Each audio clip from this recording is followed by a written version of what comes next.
Minister, the People's Vaccine Campaign, which is supported by 80 countries and many NGOs, the UN AIDS Programme, Oxfam and others, published the results of a survey they did of epidemiologists in 28 different countries and infectious disease specialists.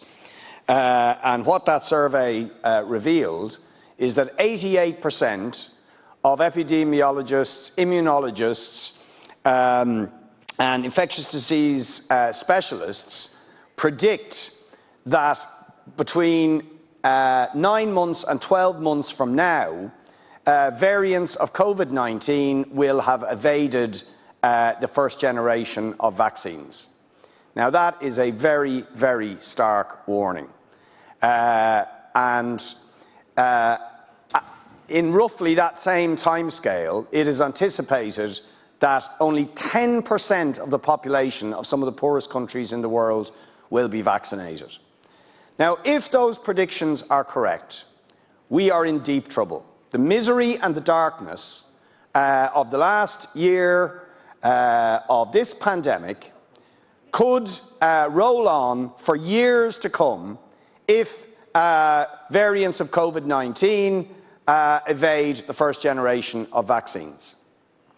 And key to addressing this very frightening prospect is to ramp up the global production of vaccines to the absolute maximum level to get people all over the world, not just in the wealthy countries, vaccinated as quick as possible in order to prevent the development of new variants.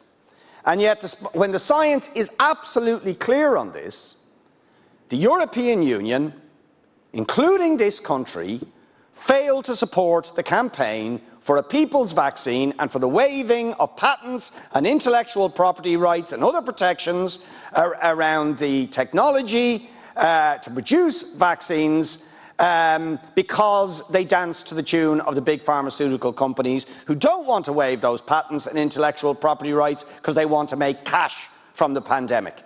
And that is particularly disgusting when you think about the threat to public health and when you think it was public money that in fact allowed those companies to develop the vaccines in the first place.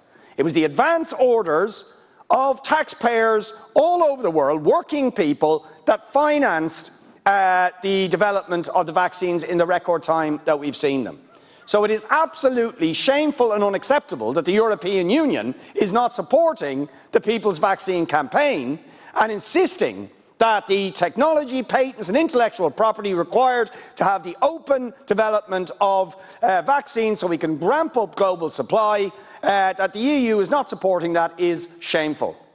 And I will say finally to note that Cuba is developing 4 vaccines as we speak and is willing to waive intellectual property rights. We should take their lead from them. Deputy Barrett.